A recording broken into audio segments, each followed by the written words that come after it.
Hi, welcome to Lucky Speaks.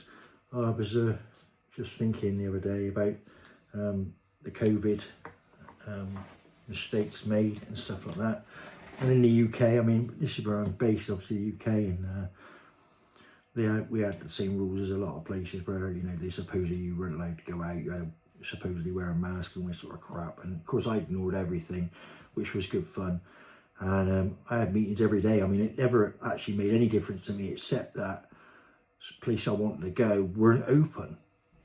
I still wanted to go to them. I still would have gone to them. Still did go plenty of places. And I was still having meetings every day. And obviously one of my next door neighbours, I live in a little area. There's only a few houses down this thing. And obviously they were the sort of idiots that went out banging the drums and pots and pans for the NHS and all the rest of it. You know, basically, yeah, congratulations, you're sitting around doing nothing all day. Fantastic, yeah, lovely. Anyway, so I didn't join in on any of that crap.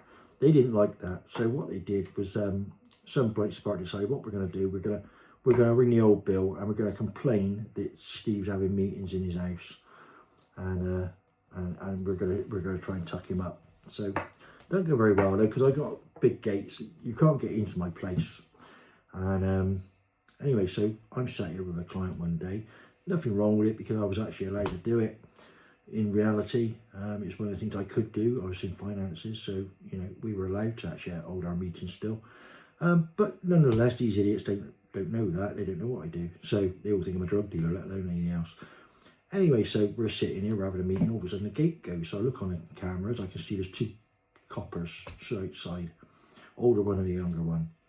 So I wandered down to the gates and a bit bemused, walked up to the gates, and this older copper is obviously trying to impress his younger compatriot that he must be a sergeant and his mate was a lowly PC or whatever. And I stood there the other side of this, you know, it's a big 6-foot gate. They can't get in. And this fella goes, right, we need to come and talk to you. I said, well, talk to me then. Yeah, well, you know, open the gate, we're going to come in. I said, you're not coming in. Tell me what the problem is. We're going to come in. I said, well, got a warrant? No, you're not coming in then. So he said, well, we got to come in. He said, because, you know, we have reason to believe there's someone in your house. So I said to him, well, that's new to me. I said, you must be telepathic. I said, you're pretty fantastic, aren't you? Are you clairvoyant or something? I said, bet you're good on all the murders and that. I said, because I got burglars, you know, and yet I'm in the house, I don't know. I said, how do you know that? I said, how do you work that out, that there's someone in my house, burgling my house at the moment? I said, you're a super cop. Of course, this bloke gets all red in the face. No, don't be so facetious. He says that, you know, we want to come in, we talk to you, you got clients in, you're having people in your house, you're not allowed to and all that, we're going to do this, we're going to do that. I said, well, no, there's no one in there. He said, well, whose car is that outside? So I don't know. So it's probably a dog walker left his car outside. No, it's so-and-so. He gave me the name of the person. He's obviously run the check. It's so-and-so, he's here. I said, never heard of him. Well, he's obviously in your house. I said, well, if he is, I said, he's burgling my house. I said, I'll go deal with it. I said, don't worry, I got a shotgun licence. I said, I'm perfectly safe. I said, it's not a problem. I said, you're not going to get away with nothing. I'll drop him off later on. Well, we want to come in. I said, well, you ain't going to come in. I said, you can get stuffed. I said, you know, you've got no reason to come in. I don't care what your reasoning is. Just, you ain't doing it. Yes, we are. He said, yeah, I'm going to go get a warrant. I said, go get an effing warrant then. But until you got one, I ain't opening the gate. Yeah, well, you got this fella in there and he's doing this and he's doing it. I said, no. I have no idea whose car that is. He's probably walking his dog. So why don't you just push off? I said, anyway, I ain't got time to talk to you. I said, you can talk to me dog.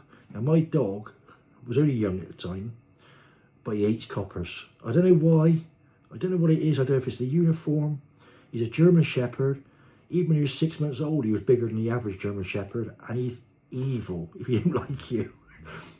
so I go back up to the house. I tell my clients, come watch this. We go through the house. I open the door, let the dog out. Dog goes outside. He makes a beeline for these gates, and we see these coppers. Throws us about 6 foot back from the gates as this dog launches himself into the gate, trying to get to him. And he's absolutely berserker. We're watching. Me and client stood in the window watching these coppers. shit themselves. We watch them, they're trying to argue with the dog, trying to calm the dog. Dogs have none of it. The dog's gone berserk. So after a few minutes, they wander off down to their car and off they go. And so went out, got the dog in, finished up the meeting, client went out, got in his car and drove off. It was just a funny day. It was so funny. But I mean, they had no clue. You know, it was just so pathetic. It's like, you know, I used to go out every single day. I made a point of going out in a different car. I had data logging equipment, GPS equipment. So what I used to do is take the car out and test it because the roads were empty. It was lockdown. Every day I went out in the car. Every day I go running round, and every day they try to nick me for something. And it was always, they pull you over.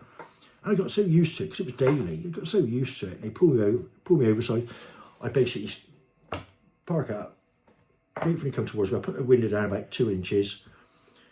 Not that I'm ever going to wear, I never wore a mask the entire time of COVID, ever. Not for even a second. But obviously, put the window down about 2 inches. They get about 6 foot away from the car. So you stop there, man. Don't come any closer. It's COVID. It's dangerous, mind. We're all going to die. They're making a fuss. I make them stop there. And they say, well, you know we stopped you then? I said, no. I said, what, you don't think you're speeding? I said, no, I wasn't speeding. What's your measuring equipment say? And they pissy them because most people just roll over. Not me, I don't care. So, where are you going? I said, well, it's an essential journey, isn't it? Yeah, but where? I said, well, I don't have to tell you that. The legislation says you're allowed to make essential journeys. This is an essential journey. I said, but where are you going? I said, I'm not telling you. It's none of your business. It's a free country. It's not a communist country. Free country. Well, you've got to tell us. And I'd argue the toss, and they'd argue. Some coppers had stayed there for 15 minutes trying to argue. Some of them would just realise after 2 or 3 minutes they weren't going to get anywhere with me. I wasn't one of the people that's going to roll over. I won't frighten them. And they disappear. But, you know, eventually they sort of give up. And I'd say, look, I've had a guts full of this. I'm on an essential journey. I got to be on it. See you around. And I basically just put the window up and drive off. I leave them there. And there's nothing they could do about it. It was so hilarious. I actually enjoyed it because I like having a row. I can't help myself. I love taking a piss out of people. So I used it really just as an excuse to just take the piss out of them. Just constantly just having a row. It was so funny. Watching their faces, their little faces, they cry. And another time I remember I went to the shopping centre locally. It's called the mall. So I go to the mall. And of course they got all these stupid little arrows everywhere and all the rest of it. And obviously you're supposed to wear a bloody mask and all this sort of crap. Of course, you know, I'm exempt as far as I'm concerned. On the basis, my exemption was that I'm not mentally ill and stupid. So anyway, I'm in the mall, but I'm a man shopping, right? So I don't need to actually take 3 hours to pick out a shirt from looking at every shirt in the mall.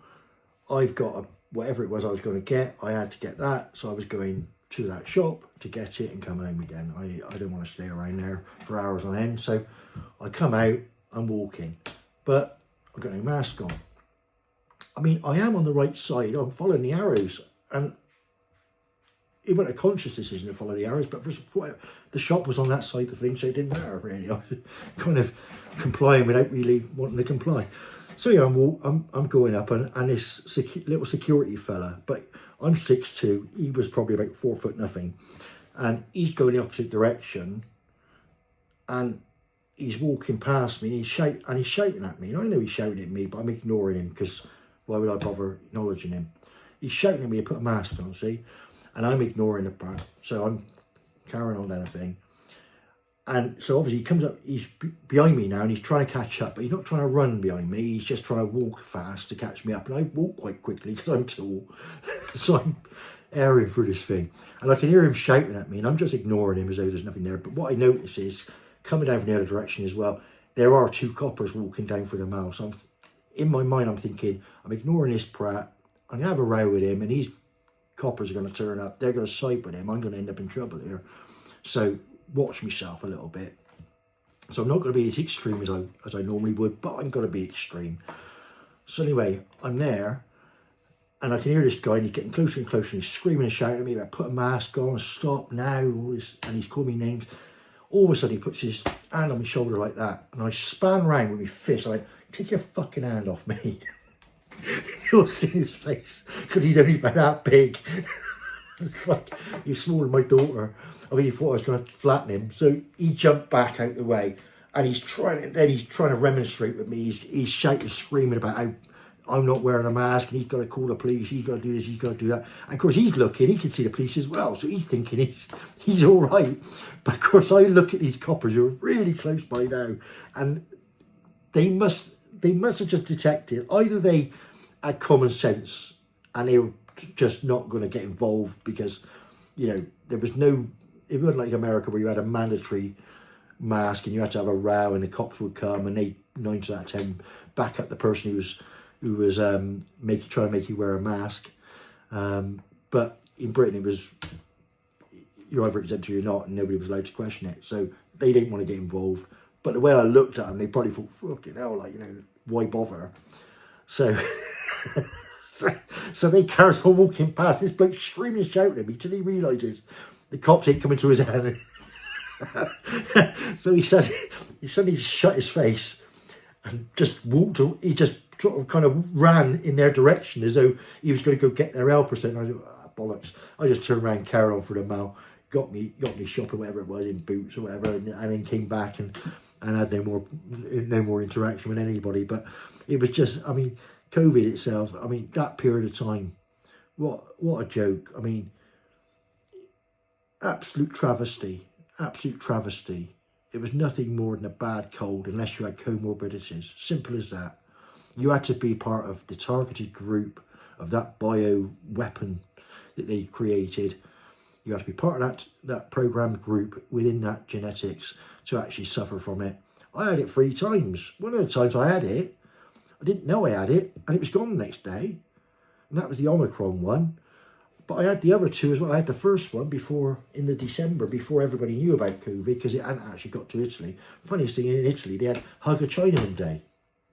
Because Italy in 2020, there'd been so much investment in Italy over the years from China, that they actually had a day, I think it was February the 10th, if memory serves, February the 10th, when you were encouraged by the government to go and hug a Chinaman because of the investment of China, you know, to recognise the collaboration between the 2 countries, which is a nice thing to do, except that most of these Chinese, it got out of China because they had the bloody COVID virus. So, of course, it spread like wildfire after that. And, you know, if you're old and sick, you know, you could get it really badly. And if you were just generally sick, you could, with certain things, you could get really, you know, in trouble. But on the whole, it was a load of bullshit, wasn't it? We all know it was. But the BBC and ITV and all the paid shills were all just singing a narrative, getting paid very well for basically pushing the lies, pushing the bullshit. And they're all getting found out now because the people that sort of took the piss out of me back then and said, oh, conspiracy theorists, oh, you shouldn't say these things, you shouldn't say that. You're wrong, Steve. Yeah, I was right with everything I said. Not a single thing I ever said back in those days was ever wrong. It was all correct. I had some inside information that helped, but, you know, it was, you know, just a big con job. And the world, unfortunately, the world changed. The world changed at that with COVID. And in some ways, it's responsible for some of the idiots we all meet every day nowadays who claim to know more than us and, you know, think that queer Starmer is the best thing since sliced bread and all the rest of it. And, you know, diversity is a strength. No, it ain't. No, it ain't. Diversity ain't a strength in itself. Cultures that come here that assimilate our strengths, which we've had for years. You know, we've had them for years. Indians and Jamaicans and everybody else have come here and assimilated perfectly well. But nowadays it ain't the same way. It ain't the same. It's not assimilation. It's an invading army, isn't it? And I think most people can see that, and the ones and people that can't see it are waking up to see it. So anyway, that's all for now. Please like, share and subscribe. Thanks very much.